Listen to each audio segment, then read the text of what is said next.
Boa tarde, boa noite, bom dia. Feliz domingo, mas pode ser segunda, terça, quarta, quinta, sexta ou sábado. Feliz e abençoado dia para você que acessou o nosso canal e está nos assistindo. Mais uma escola bíblica dinâmica da Igreja Batista Pérola dos Mares. Eu sou Jussara Marques Hibner, membro da Igreja Pérola, esposa do pastor Arno Hibner, e temos uma missão linda de propagar as boas novas, bons estudos com excelentes professores a cada semana. Então, sejam muito bem-vindos os presentes e os que estão online. Anotem, compartilhem no chat, faça sua pergunta, seu questionamento, que nós temos uma equipe para observar e poder responder a você. Não se esqueça, se inscreva no nosso canal, dê o seu like e acesse e marque o sininho para você receber todas as informações. A palavra de Deus diz que meu povo perece por falta de conhecimento. Não desejamos que você faça parte desse grupo. Muito pelo contrário, desejamos que cada um que nos assiste, tanto presencialmente como online, sejam ricamente abençoados por novos saberes, novos conhecimentos, para poder caminhar seguro no propósito de Deus. Para isso, eu tenho que conhecer melhor esse Deus. E essas semanas trataremos de um assunto muito importante, os dons espirituais. Todos temos um dom. E lá naquele grande dia, o Senhor vai perguntar: o que você fez com o dom que eu lhe dei? Espero que você responda: multipliquei, multipliquei, multipliquei. Essa é a minha oração para vocês. Deus abençoe. Boa tarde, boa noite, bom dia, a hora que você acessar. Bons estudos para todos nós. Que a graça de Cristo seja com todos desta EBD, Escola Bíblica Dinâmica da Igreja Batista Pérola dos Mares. Você é muito bem-vindo, como já foi saudado. Voltamos aqui a dizer que nossa alegria de poder contar com você nessa participação desse ministério de levar avante a palavra de Deus. Esse mês de junho, entre as igrejas batistas, especialmente as instituições, é tido como um mês dedicado à teologia, aos ensinos teológicos. Então nós queremos destacar, tivemos essa ideia de destacar na EBD desse mês, ou durante esses domingos, assuntos relativos ao estudo da teologia, ao estudo daquilo que a Bíblia ensina, e destacamos alguns tópicos. No primeiro domingo, falamos sobre a salvação por meio de Jesus Cristo. No segundo domingo desse mês, falamos sobre batismo, a necessidade do batismo seguindo a ordem de Cristo. E no terceiro domingo, no último domingo, portanto, antes desse de hoje, nós vimos também sobre a prosperidade, o ensino sobre essa questão, o que é realmente ser próspero. Em cada um desses domingos tivemos os nossos estudantes de teologia, nossos seminaristas, respectivamente Fernando, Elias e Antônia Morim. Coube a mim então ficar com esse quarto domingo para falar sobre os dons do Espírito Santo.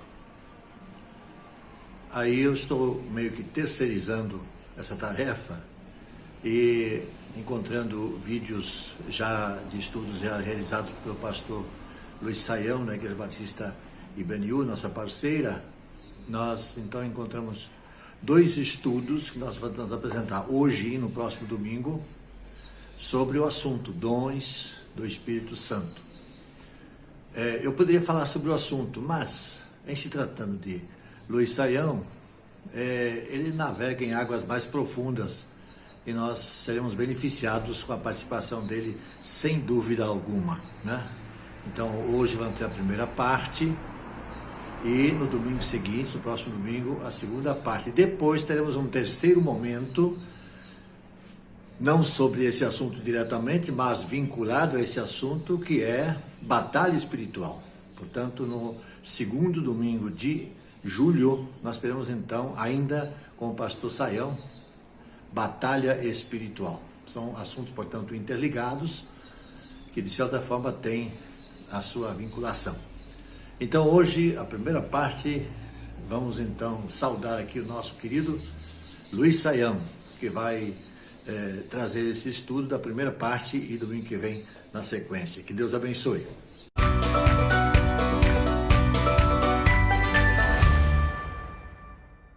Hoje temos o tema Os Dons do Espírito Santo. Vamos tentar aprender um pouco desse assunto que mexe com a cabeça e também com a disposição de tanta gente. Vamos lá, pensando sobre os dons do Espírito Santo, um bom material teológico de um autor chamado Wayne Grudem, que tem algumas boas reflexões, e a definição que ele apresenta sobre dom é bastante valiosa na nossa opinião. Ele diz o seguinte: dom espiritual é qualquer talento potencializado pelo Espírito Santo e usado no ministério da igreja.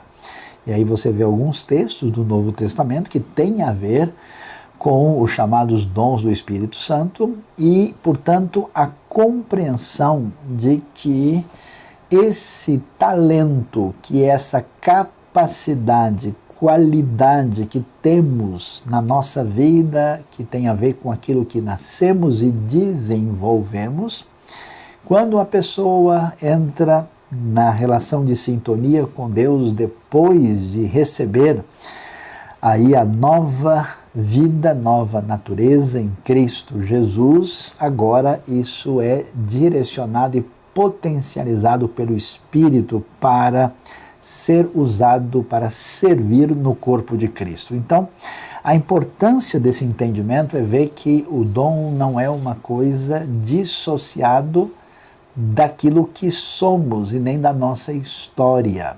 Um dom espiritual, por definição, não é uma coisa que milagrosamente cai sobre o indivíduo como se não tivesse qualquer relação com a sua personalidade, a sua capacidade e a sua trajetória. A relação entre a teologia da criação e de redenção aqui é importante.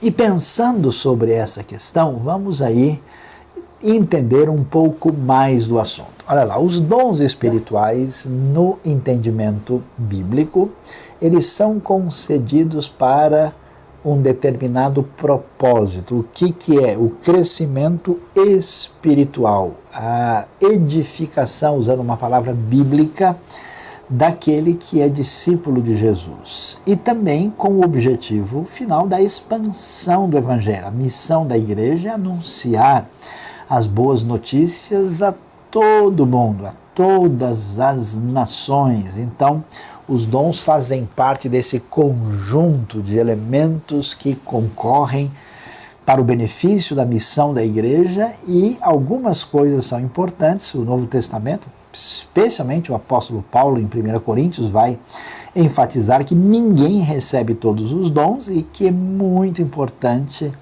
a compreensão de que existem vários dons, há uma diversidade, e o objetivo dessa diversidade de dons é gerar o que é chamado de cooperação mútua na realidade da igreja. Então, pensando nisso, a finalidade dessas capacidades dirigidas por Deus na vida daqueles que são discípulos de Jesus nos leva a uma proposta de serviço. Esse serviço, essa capacidade de servir à semelhança de Jesus, se direcionam para onde? Para a ideia clara de que nós estamos servindo ao Senhor, afinal de contas, nós somos literalmente seus servos, servimos a outros nossos irmãos, outros cristãos, outras pessoas que são da mesma fé, e também servimos as pessoas descrentes, como nós vemos em Mateus 5,13, essa ideia importante que aquilo que a gente faz abençoa a vida das pessoas lá fora.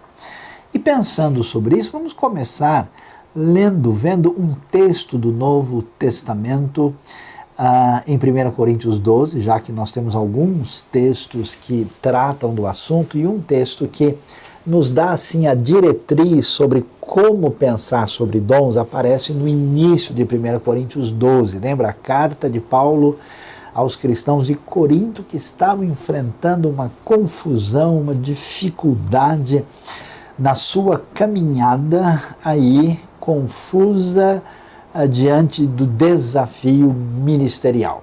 O que a gente vê?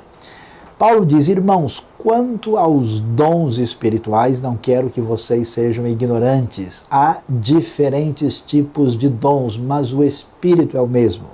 Há diferentes tipos de ministérios, mas o Senhor é o mesmo. Há diferentes formas de atuação, mas é o mesmo Deus quem efetua tudo em todos. Então, observe claramente a ênfase de que nós temos a proposta de uma unidade da igreja que tem o mesmo Espírito, o mesmo Senhor e o mesmo Deus que efetua tudo, que age em todos e que deve ser compreendido que há diversidade de dons e ministérios. Prosseguindo, a gente vai observar que Paulo, na continuação da discussão do tema ligado a esses pneumaticóis, esses dons espirituais, ele vai dizer que a igreja, que não é vista como um local de reunião, não é vista como uma mera instituição, não é vista como uma espécie de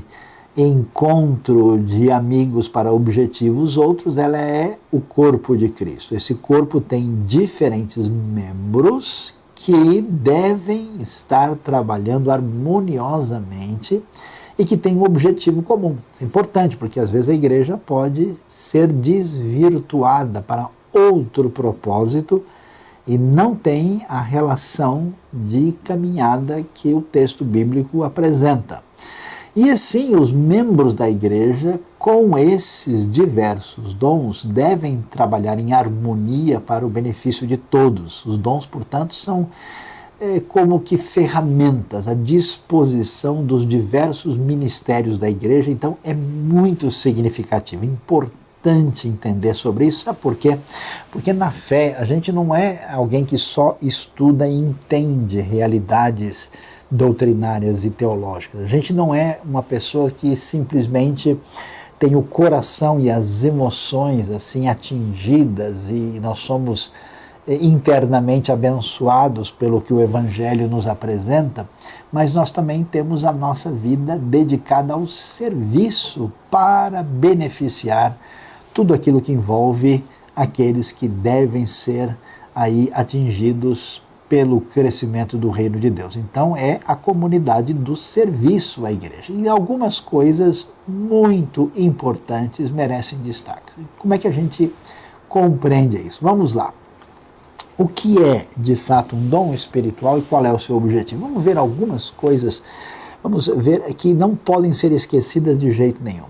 Como a gente mencionou, recordando para não ser esquecido, é a capacidade especial concedida pelo Espírito Santo de realizar algum ministério, fundamentada naquilo que envolve o nosso talento. Os dons só são concedidos, segundo o Novo Testamento, a pessoas convertidas. O dom espiritual não é uma coisa que é uma capacidade que todo mundo tem, porque se ele não é direcionado e potencializado pelo Espírito Santo, ele é visto como um talento, mas não é dom porque não tem a mesma referência de serviço em sintonia com a proposta de Jesus. Qual é o objetivo do dom? É atender a necessidade da igreja na pregação do Evangelho, na expansão da fé, e também gerar crescimento, maturidade espiritual naqueles que fazem parte desse contexto da Igreja de Cristo. Diferentes dons são importantes por quê? Porque atendem a diferentes necessidades. Isso é muito valioso porque uma igreja sem saúde espiritual pode correr o risco de ter só alguns tipos de dons. Ela pode até ter um congestionamento de um tipo de dom e ausência de outros. É como alguém que se alimenta de maneira deficiente, tem muito de um nutriente e falta o outro. Então é muito importante essa diversidade e nós não temos poder e domínio sobre isso. Ninguém pode ter o dom que deseja quando essa pessoa não tem esse dom. Eu pego o meu caso, eu nunca fui bom de desenhar nada, eu só desenho um círculo se eu cair de joelhos na praia, né? Eu também não sei cantar direito. No meu caso, quem canta, os outros espanta. Então é melhor mudar o assunto e focar a atenção no seu dom. E o Espírito distribui como quer. Nós não temos o poder e o domínio. Isso é importante porque às vezes a gente acha que a gente tem que ter aquele dom que a outra pessoa tem porque a gente entende que esse dom é mais importante que os outros. Não é assim. Os dons não têm o objetivo de gerar disputas nessa nossa sociedade, né, tão voltada para essa questão das pessoas terem a primazia e ganharem o holofote. A gente pode perder o caminho. A ideia é gerar mútua cooperação. E segundo os ensinos de Paulo, em uma igreja nenhum dos dons ou nenhuma pessoa é mais importante do que a outra. Isso quer dizer que cada dom tem o seu papel, a sua necessidade, o seu valor, e ninguém deve se achar superior a ninguém, nem outra pessoa, e ninguém pode também se desprezar porque tem um dom que, por acaso, a pessoa acha menos importante. Paulo vai nos informar que esses dons visam um fim proveitoso, quer dizer, esse dom não cai num vazio, não é uma coisa que existe para a pessoa achar legal, porque ele se emocionou, ou porque ele achou que fica bonito, ou de alguma maneira isso dá algum prestígio. Não, tem um objetivo de trazer proveito dentro do reino. E nós precisamos valorizar essa diversidade de dons, porque nós precisamos de pessoas diferentes que façam coisas diferentes dentro do reino de Deus para que a bênção seja completa e Deus seja celebrado na diversidade de capacidades humanas dedicadas à sua honra e à sua glória. E todo mundo precisa estar ligado a Cristo e à igreja, com o objetivo comum de pregar o evangelho e servir a Deus e ao próximo. É um problema muito sério que hoje em dia talvez seja mais significativo no nosso ambiente do chamado mundo livre, ocidental, quando as pessoas se sentem numa condição de não precisarem de ninguém e elas abrem mão de um relacionamento com outros cristãos. É muita gente que um dia está aqui, outro dia está lá, e ele não tem qualquer relação de pertinência, nem de compromisso. É uma mensagem terrível para as pessoas que precisam conhecer o Evangelho, porque há um descompromisso com a continuação do que significa Cristo, que é o corpo de Cristo, a comunidade da fé. Nós somos chamados para essa mútua tolerância, somos chamados a trabalhar em conjunto, a gente é chamado para estar ligado a Cristo e ao corpo de Cristo e à igreja, e isso é por demais importante. Prosseguindo, a gente vai observar mais algumas coisas significativas que o Novo Testamento nos ensina a respeito dos dons do Espírito Santo. O Espírito é visto lá em Atos 2 como o dom por excelência. Vocês receberão o dom do Espírito Santo. Quer dizer que a grande dádiva para a igreja que deve executar a missão é o próprio Espírito. E por meio do Espírito, com o Espírito, é que os demais dons chamados do Espírito vão ser concedidos à igreja. E o Novo Testamento apresenta algumas listas, e eu convido você depois a olhar, a ler com atenção, você que está acompanhando o nosso estudo e quer ver, dá uma olhada lá. Os textos que você deve ler estão ali. Romanos 12, versos 6 a 8, onde tem uma lista de dons. 1 Coríntios 7, 7 tem uma referência a um tipo de dom específico. 1 Coríntios 12, 8, 10, até 10, depois o verso 28. Efésios 4, 11, aparece uma lista de 5 dons lá, e 1 Pedro 4, 11. Nós temos essas listas que respondem principalmente a perguntas específicas dessas igrejas neotestamentárias. E é importante também a gente observar que esses dons que nós vemos são divididos e devem ser em categorias distintas, que vai servir de base para o nosso estudo. Então vamos continuar entendendo um pouco mais desse assunto tão importante. Vamos ver aí o que a gente pode chamar de distinção entre dons. Há várias maneiras para a gente poder dividir os dons. Podemos falar, por exemplo, que tem dons de palavra, tem dons que envolvem elementos que têm a ver com a mente ou com a visão, tem dons que envolvem a ação, o agir prático, mas eu gostaria de estabelecer uma distinção entre dois grupos por causa daquilo que confunde a nossa cabeça, porque você lê na lista dos dons, por exemplo, em 1 Coríntios 12, lá no verso 28, fala de dons de administração. Aí daqui a pouco, você está lendo em 1 Coríntios 12 ainda, mesmo capítulo, fala de dom de profetizar, de falar em línguas. Aí você fala, puxa, administração parece uma coisa, falar em línguas parece outra. Dons de cura, que são dons milagrosos, aparece junto com dons de governo, de socorro. Como é que funciona isso? Então tudo indica que nós temos o que a gente pode chamar de dons ministeriais. Que dons seriam esses ministeriais? Que são dons ligados aos nossos talentos naturais. Isso significa que o Espírito de Deus age em nossa vida e trabalha em cima de um talento que nós podemos chamar de natural. Por exemplo, uma pessoa tem uma facilidade para ensinar. Essa pessoa convertida, sob a ação e orientação do Espírito, vai desenvolver isso. Você vai ver na vida do apóstolo Paulo, por exemplo, como é que certas capacidades têm a ver com a sua própria trajetória, sua história. Quando você pensa em dom de administração, ou num dom como exortação, que equivale a aconselhamento, você consegue estabelecer uma ponte entre o talento natural. Por isso que existem hoje o que a gente chama de teste de dons, para a pessoa ver se a sua personalidade se encaixa mais, por exemplo, com administração, ou com ensino, ou com expressão de generosidade, ou com aconselhamento. Isso é compreensível. Mas existem outros dons de operação de milagres. Com que tipo de elemento natural nós podemos contar para a operação de milagres? Dificilmente dá para a gente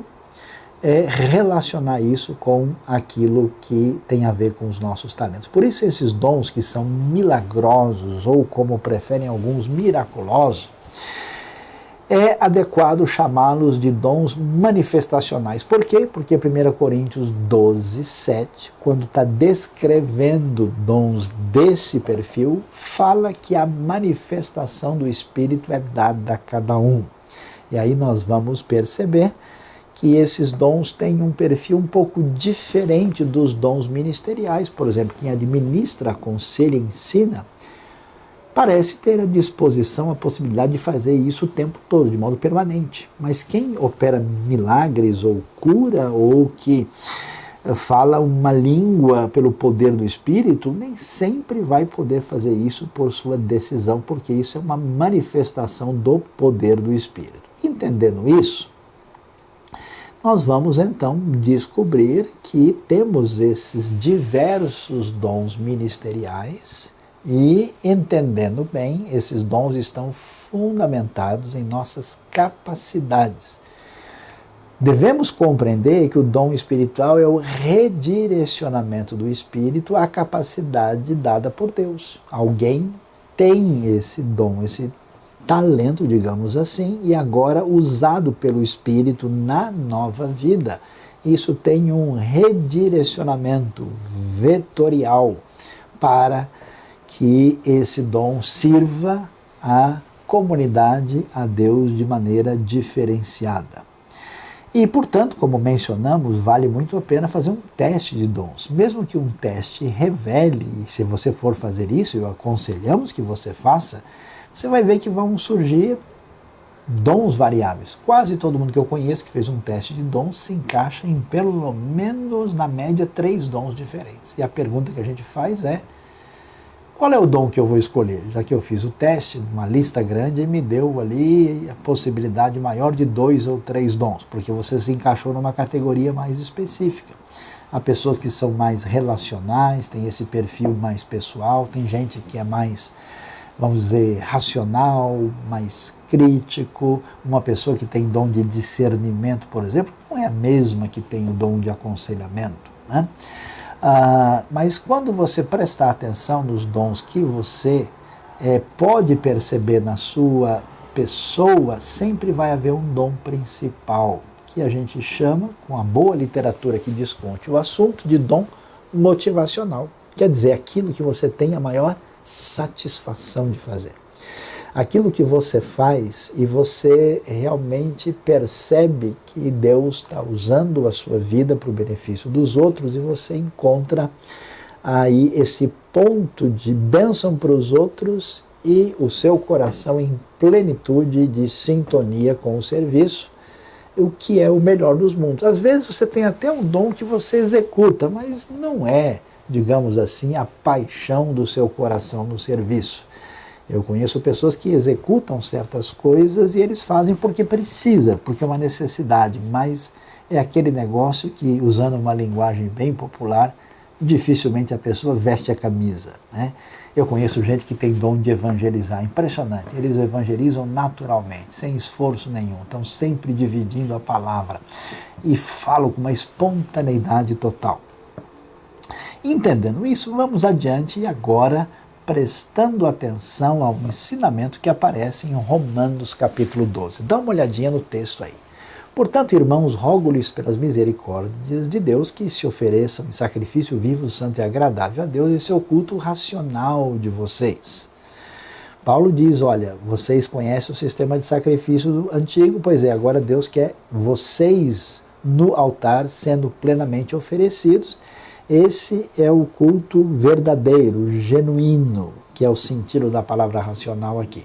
Não se amoldem ao padrão deste mundo, mas transforme-se pela renovação da sua mente, quer dizer, não sigam o caminho do mundo sem Deus, moldem a cabeça na direção certa, para que sejam capazes, né, que isso envolve a transformação da renovação, né, pela renovação da mente, né, para você ser capaz de experimentar e comprovar aquilo que a gente sabe, só precisa experimentar, que a vontade de Deus é boa, agradável e perfeita.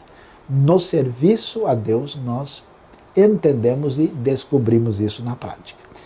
Por isso, pela graça que me foi dada, ele prossegue, digo a todos vocês, ninguém tenha de si mesmo um conceito mais elevado do que deve ter. Ou seja, para servir a Deus, ninguém pode estar de salto alto, né? De maneira a se sentir acima dos outros e entender-se de uma maneira indevida. Pelo contrário, deve ter um conceito equilibrado, de acordo com a medida da fé que Deus lhe concedeu. Ou seja, com equilíbrio, tendo uma visão correta de si mesmo para analisar-se e para servir no reino, e de acordo com o que a fé define para a nossa caminhada. E aí ele continua e diz, assim como cada um de nós tem um corpo com muitos membros, e esses membros não exercem todos a mesma função, também em Cristo nós que somos muitos formamos um corpo, e cada membro está ligado a todos os outros. Temos diferentes dons, de acordo com a graça que nos foi dada. Se alguém tem o dom, aí começa a lista. Primeiro, profetizar, use-o na proporção da sua fé. Se o dom é servir, sirva. Se é ensinar, ensine. Se é dar ânimo, consolar, aconselhar, exortar, que assim faça. Se é contribuir, que contribua generosamente. Se é exercer liderança, que a exerça com zelo. Se é mostrar misericórdia, que o faça com alegria. Dá uma olhada para a gente observar como Romanos nos dá uma lista de alguns dons que tem a ver com esse trabalho ministerial, que você vê são dons que estão relacionados com aquele aspecto de ministérios, coisas permanentes que fazem parte da realidade da fé. A gente ainda vai voltar para falar sobre eles com mais detalhes. Enquanto isso, em 1 Coríntios 12, você já está acompanhando, você tem aí uma lista que aparece na primeira parte do capítulo, onde aparecem dons que são milagrosos.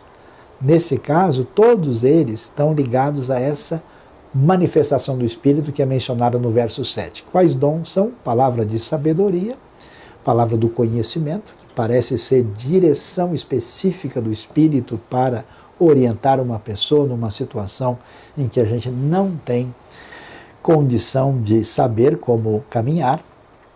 Fé, que não é a fé no sentido genérico, é específico. Dom de curar. Milagres ultrapassam a cura, né? É uma realidade como andar sobre as águas, como fazer coisas que não é simplesmente o restabelecimento da saúde.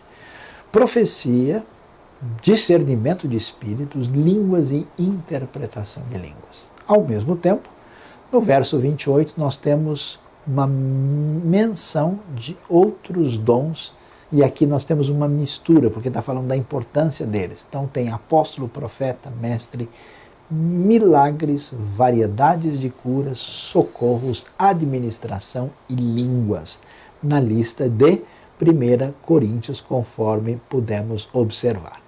Então veja que esses dons, na sua maioria, de 1 Coríntios 12, são dons usados pelo Espírito, poderosa e milagrosamente para algum propósito, e que tudo indica devem ser vistos como manifestações do Espírito para o benefício da comunidade da fé, do anúncio do Evangelho, e que a pessoa não tem controle sobre eles, como nós vamos falar na sequência. Como nós vemos, os dons apresentados no Novo Testamento apresentam essa diversidade que nós pudemos observar aí com a realidade dos dons manifestacionais. E aqui vale a pena nós olharmos alguns dos dons variados que aparecem nas diversas listas. Então, eu vou mencionar inicialmente, veja que 1 Pedro 4,11 é muito simples. Ele diz, olha pessoal, todo aquele que fala é aquele que serve, né? Ou seja, dividiu todo mundo em dois. Aquele que está servindo de alguma maneira, falando, pregando, ensinando, e aquele que executa alguma coisa. Veja que o texto bíblico tem um outro foco que a gente às vezes não está entendendo. 1 Coríntios 7,7 tem uma discussão específica do momento que eles estão enfrentando. Quer dizer, quem é que serve mais a Deus?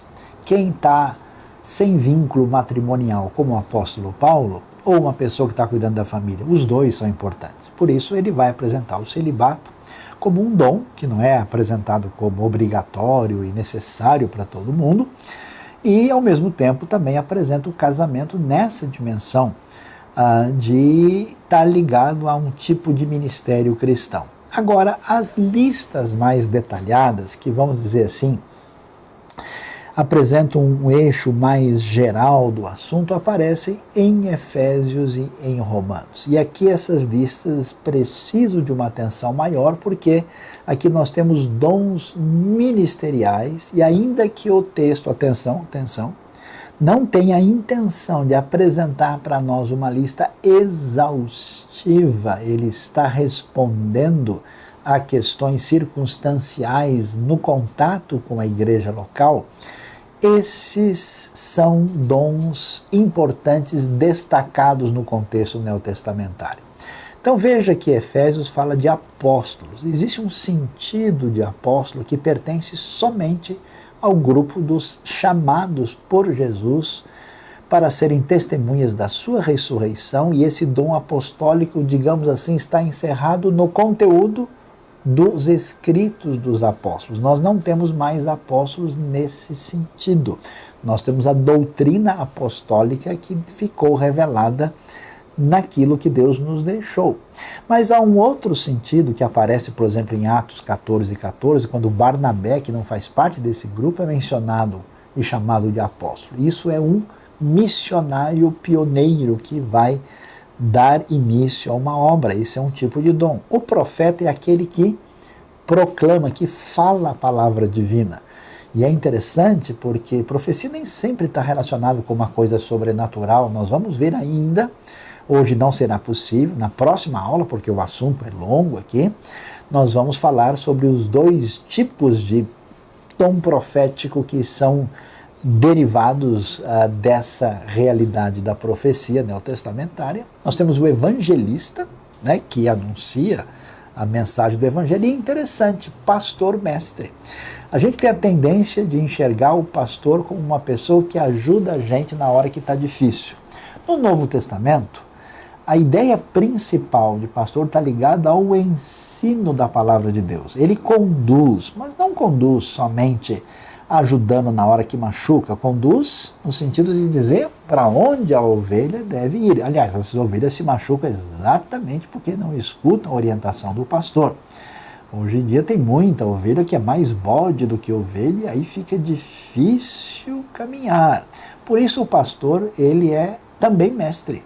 Ou seja, não tinha uma pessoa que era pastor e outro mestre, como hoje o pessoal costuma fazer, de separar a teologia da condução de liderança e de cuidado. Isso deve estar interrelacionado. Portanto, como não tem a figura do mestre isolado, existe o dom do pastor-mestre.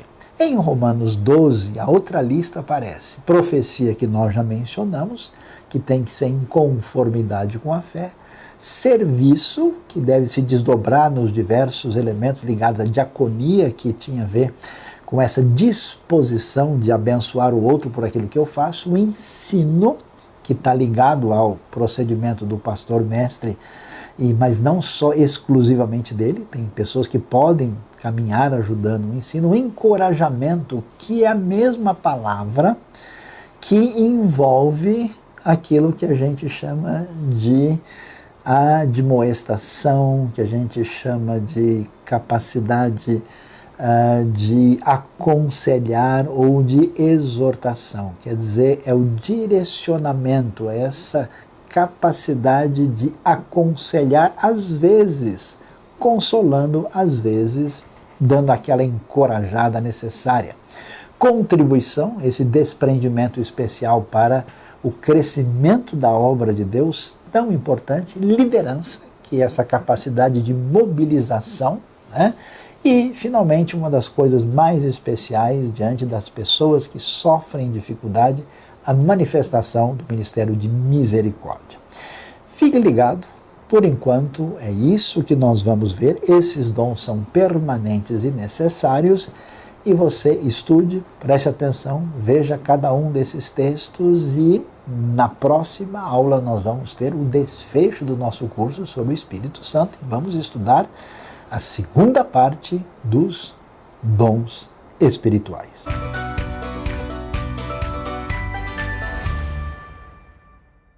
Muito bem. Tivemos, portanto, a primeira parte desse estudo, os dons do Espírito Santo, que terá sequência e continuidade no próximo domingo, com também o pastor Luiz Saião, onde assuntos já citados aqui hoje, abordados aqui, serão retomados e esclarecidos mais um tanto para a nossa compreensão. Portanto, nós convidamos que você compartilhe o que nós tivemos hoje e estimule as pessoas a estarem conosco no próximo domingo, na continuação desse assunto que é muito importante para que nós possamos compreender como devidamente devemos compreender o ensino da palavra de Deus a respeito desse assunto. Que Deus abençoe o pastor Luiz, que Deus abençoe a todos nós que participamos desse momento e que assim seja um estudo para o nosso fortalecimento no conhecimento da palavra e também para o nosso crescimento espiritual, e que assim possamos viver muito mais de acordo com aquilo que a palavra de Deus ensina. A Ele toda a honra e toda a glória, desde agora e para todo sempre. Amém.